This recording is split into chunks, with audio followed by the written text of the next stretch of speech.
Have you ever paused long enough to realize that the rules you're following, the invisible ones that shape how you speak, how you respond, how you hold your shoulders in meetings or smile in discomfort during arguments, were never written by you in the first place? That somewhere between growing up and growing tired, you entered a world where female dominance didn't knock on the door. It quietly rearranged the furniture, changed the locks, and left you wondering why you feel like a guest in your own life?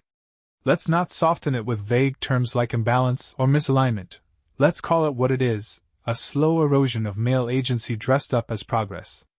At work you defer, less out of respect, more out of fear, because the confident woman across the table doesn't just speak louder, she owns the space like it was built for her voice and your silence. You watch as male disagreement is branded as hostility while her interruption is rebranded as assertive presence. Promotions don't always go to the best ideas, they go to the best optics. And in private life? That's where the silence gets louder. You give up ground in arguments before they begin, not because you agree, but because emotional fatigue has trained you to avoid the spiral you know too well. You're told you're emotionally unavailable, yet when you express anything with edge, you're labeled as unstable, aggressive, outdated. The word toxic doesn't come with a warning anymore, it arrives like punctuation. A period at the end of anything you tried to say. And still, you play along. Because questioning it makes you the villain. Because calling it out makes you insecure. Because rejecting it makes you weak. You live within this world as if you consented to it, but did you? Did you ever sit down and agree to these terms? Or did you, like so many others, simply inherit a system where female dominance isn't just accepted, it's expected, and your silence is interpreted as consent? This isn't about blaming. It's about seeing. And if you've been walking with your head down for too long, let this be the moment you look up. Because next, we're going to ask the one question most avoid. Why is this happening at all, and why do so many men choose to do nothing about it? It doesn't begin in boardrooms or bedrooms. It begins much earlier, in subtle emotional conditioning wrapped in praise and politeness, where boys are taught to be strong, but not too strong, protective, but not possessive, confident, but not controlling, until the message becomes a paradox. Exist, but only in a way that doesn't disturb the balance women have quietly claimed. And while the world speaks openly about historical male dominance, it speaks in whispers, if at all, about the psychological shift that has taken place beneath the surface, where men are no longer raised to lead, but to compensate for having once led. You're not a man in the traditional sense anymore. You're a reaction. This is the first layer of submission, re-education through guilt. Not guilt for your actions, but guilt by association, for a gender, a past, a myth. And once that seed is planted, it no longer needs watering from outside. You'll do it yourself. You'll question your motives, double-check your tone, adjust your posture, soften your presence, apologize before the conflict even starts, not because you believe you're wrong, but because your internal system has accepted the idea that the male role is something to be subdued, contained, negotiated. And when you remove leadership from a man, when you sever him from his own sense of direction, what fills the vacuum is not equality, it's influence from the one who still believes in her right to take space. In therapy, we call this learned concession, a psychological pattern where the individual stops resisting not because they've agreed, but because resistance became synonymous with emotional punishment. And that punishment doesn't always look like cruelty. Sometimes it looks like withdrawal of affection. Sometimes it sounds like shame disguised as intellectual superiority. Sometimes it's just a pause, a glare, a subtle shift in tone that teaches you, speak carefully. Or lose access. This is how the system reinforces itself. Not with open aggression, but with the quiet power of emotional leverage. Carnegie taught persuasion. Schnitze? I observe surrender. And you have surrendered, haven't you? Not once, not twice, but daily. Silently. Strategically. Because somewhere along the way, peace became more valuable than self-respect. And this is the tragedy, you mistake tolerance for maturity, discomfort for humility, and emotional submission for love. But let me ask you, and I want you to sit with this, not respond to it. Who benefits from your silence? And when did you start believing that harmony was only possible if you disappear inside it? Next, we'll explore something most avoid because it makes them uncomfortable, the biological and physiological structures that shape female dominance, not as an opinion, but as evolutionary design. Before psychology, there was biology. Before belief, there was blood. And before any of us learned how to speak, we already knew how to respond to dominance, not with words, but with signals, chemistry, instinct. So if you're wondering why a woman can walk into a room and shift the tone without raising her voice, why her disapproval can make grown men flinch internally, why her silence carries more weight than your protest, look first at the body, not the narrative. Women are not dominant by accident. They are evolutionarily precise. You see, for thousands of years, women didn't control power through force. They controlled it through selection. In primitive social systems, the survival of male genes wasn't determined by physical strength alone, but by being chosen. And to be chosen, men had to appeal, perform, prove. Over generations, this created not just cultural habits, but biological encoding. Men pursued, women decided. Men moved, women responded, but the response was the power. Your subscription and comment aren't just numbers. They're signals that decide what video comes next. Share your thoughts or ideas in the comments. They often become the foundation for news stories. Interestingly, over 90% of viewers watch my videos without subscribing. That's okay. It means the content pulls you in.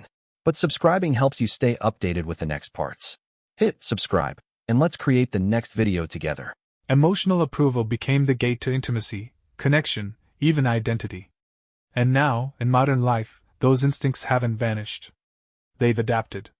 In neuroscience, we speak of limbic mirroring, the body's way of unconsciously syncing with someone who holds emotional authority.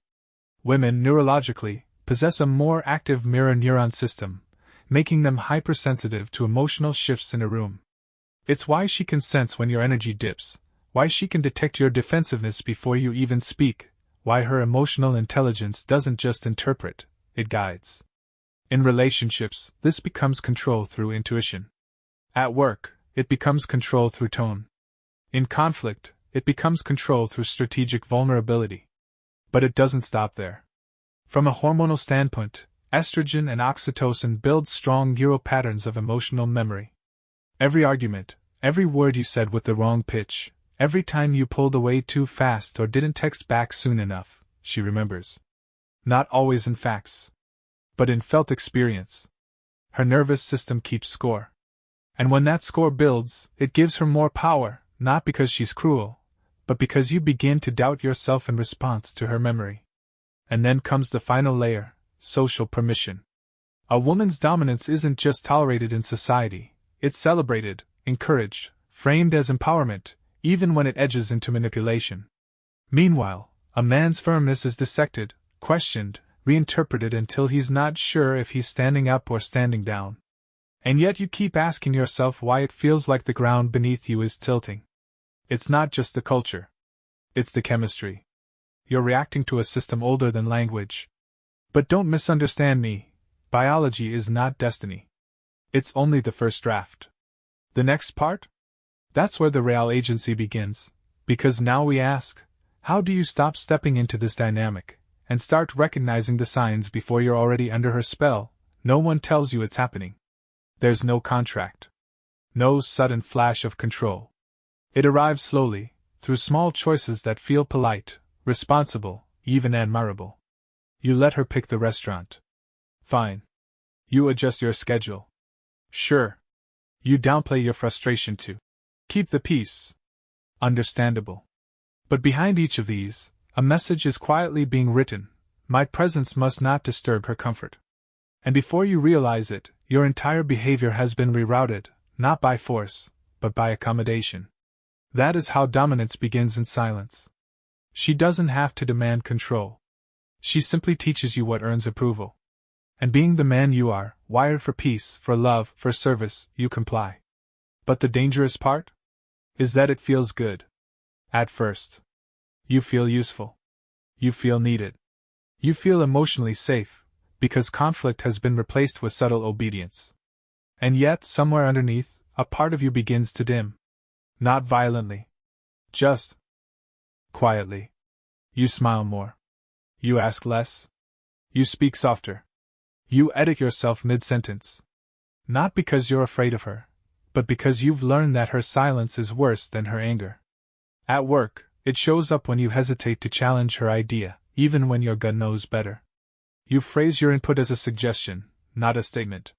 You laugh at the joke you don't find funny. You agree in meetings, but resent in private. And in relationships? You avoid certain topics altogether. You don't bring up the double standards. You walk on emotional eggshells, not because she threatened you, but because the idea of losing her admiration has become more frightening than losing yourself. Psychologists call this relational conditioning, when we trade authenticity for harmony. And it's subtle. It doesn't feel like domination. It feels like adaptation. But make no mistake, the more you adapt, the more you vanish. The less you're challenged, the more you're controlled. And over time, her needs become your compass. Not because she asked for it, but because you offered it, without realizing the price. So here's the part that stings. You weren't overpowered. You volunteered. And now comes the question you've avoided in every relationship, every meeting, every moment of unease. How do you recognize when you're slipping into surrender, before it becomes your identity? You've been told it's your fault. That if she dominates you, it's because you're passive. That if she leads, it's because you lack direction. That if she overpowers, it's because you never stood up. But here's what no one dares to admit, because it breaks the narrative clean in half. Some women don't want a partner. They want a project. And you, willing, hopeful, loyal, you've mistaken that for love. They don't seek equality. They seek influence. Emotional leverage. Positional control. They won't say it. They'll say they want a strong man, but only strong in the direction they approve of. They'll encourage your growth, but only if it doesn't outgrow them. They'll say they want honesty, but the kind of honesty that doesn't disrupt their comfort, their image, their rhythm. And you, starved for connection, programmed to serve, enter the arrangement thinking you've found a teammate, when in truth you've entered a quiet battle you were never meant to win. Because it was never about balance. It was about control masked as closeness. And here's the deepest cut. You were never broken. You were simply placed in a system that benefits from your doubt. That's why the more you give, the more they pull. Why your compliance earns not gratitude, but expectation. Why your attempts to lead are met not with respect, but with resistance, because leadership from you means a loss of control for them. And this is the silent economy of modern dominance, emotional compliance in exchange for temporary peace. You weren't overrun by power. You were conditioned to believe your own didn't exist. You learned to ask for space that was always yours. You learned to apologize for emotions that were entirely human. You learned to earn love by walking smaller, softer, quieter, until one day, you looked in the mirror and didn't recognize the man staring back. This isn't about resentment. It's about recognition. Because if you don't see the truth clearly now, you'll repeat the cycle indefinitely, convincing yourself that compromise is character and forgetting that there's a difference between being kind and being conquered. So here it is, laid bare, without theory or sugar. You were never supposed to be managed. You were supposed to be met. Now that the fog has lifted, you're left with the one thing that was buried beneath all the noise, your presence. Not the kind that demands attention, not the kind that performs masculinity like a role in a forgotten play, but the kind that rests, occupies, decides. The kind that doesn't ask if it's allowed to exist. And here's what you need to understand. You don't overcome female dominance by resisting it directly. You rise above it by becoming undeniable. Not louder. Not harsher. Clearer. You stop explaining your decisions. You stop asking for space and start taking it without shifting the air in the room. You speak less, and when you do, your voice doesn't tremble, because you've stopped trying to convince anyone of your value. You've already decided it's non-negotiable. That is where it begins, not in tactics, not in debate, but in the inner posture that says, I no longer depend on your approval to be at peace with myself. At work, this looks like no longer softening your insight to avoid her discomfort. You speak your truth as you see it, not to win, but because it's yours. In relationships, it's no longer performing emotional availability just to earn affection. You're present because you choose to be, not because you're afraid of being called cold. You give because it's who you are, not because you're afraid of losing her. And when she tests you, and believe me, she will, you don't react.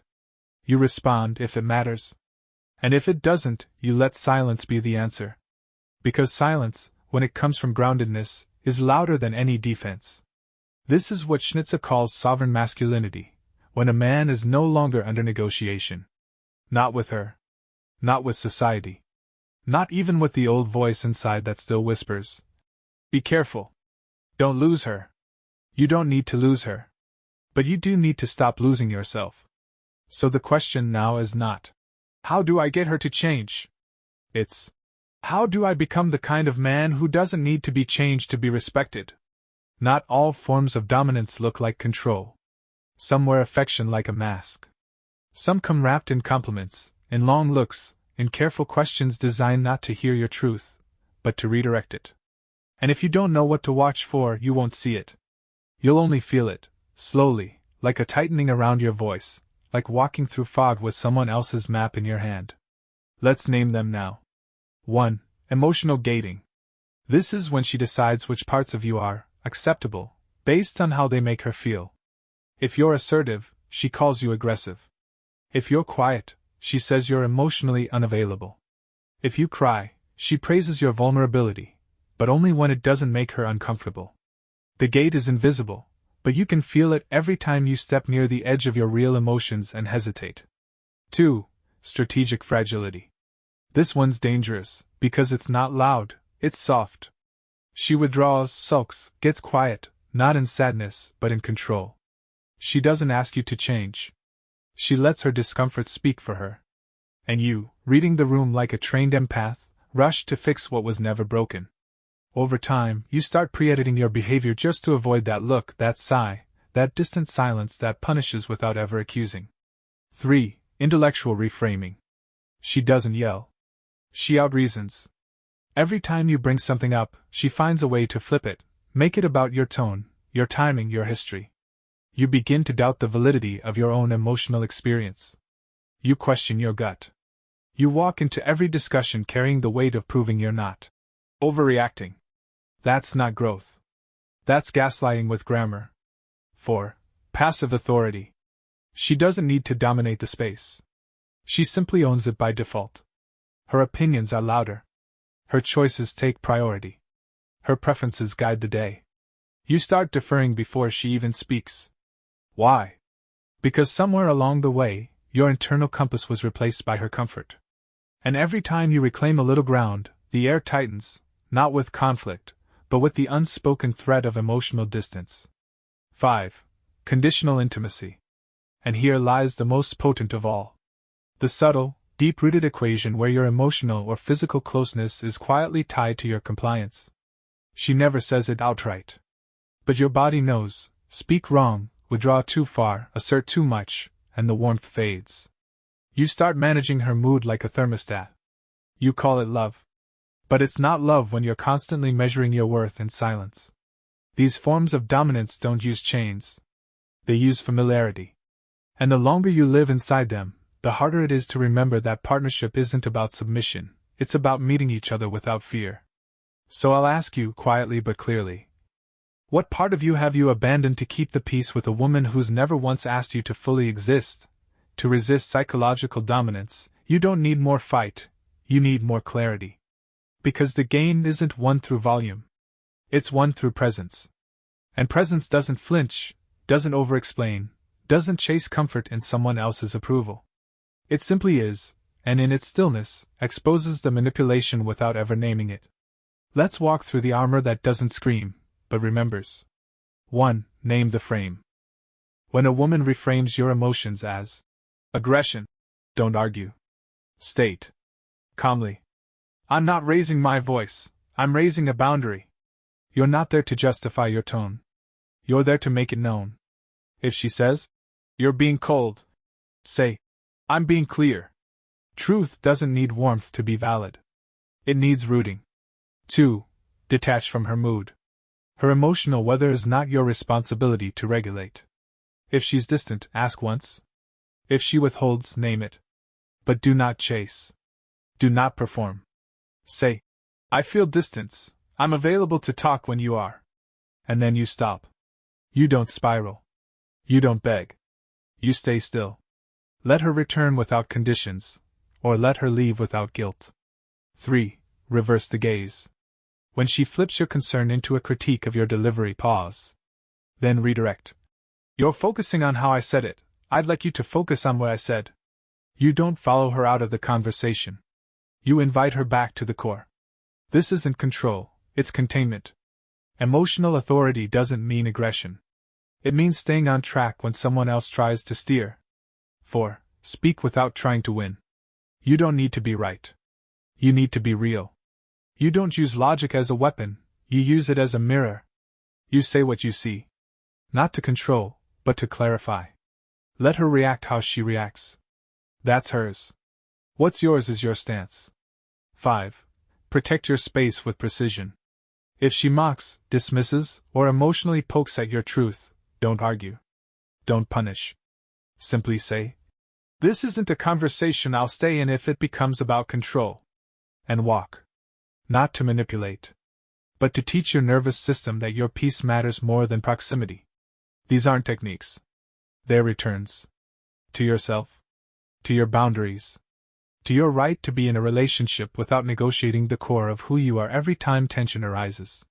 Because the most powerful counter to hidden control is not to expose her, it's to become so unmoved by it that she has no choice but to face her own behavior, or lose access to your energy. So here's the real counterweight. You do not protect yourself by fighting her, you protect yourself by not abandoning yourself in her presence. Resolution doesn't come when she changes.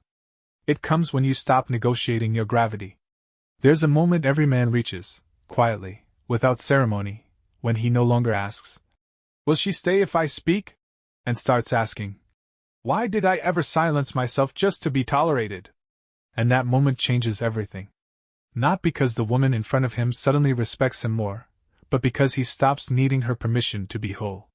The man who no longer leans becomes immovable. Not in stubbornness. In stillness. Because the leaning was never about love, it was about imbalance. You tilted toward her comfort, her validation, her rhythm, hoping she'd meet you halfway. But leaning is tiring. And no one respects what always bends.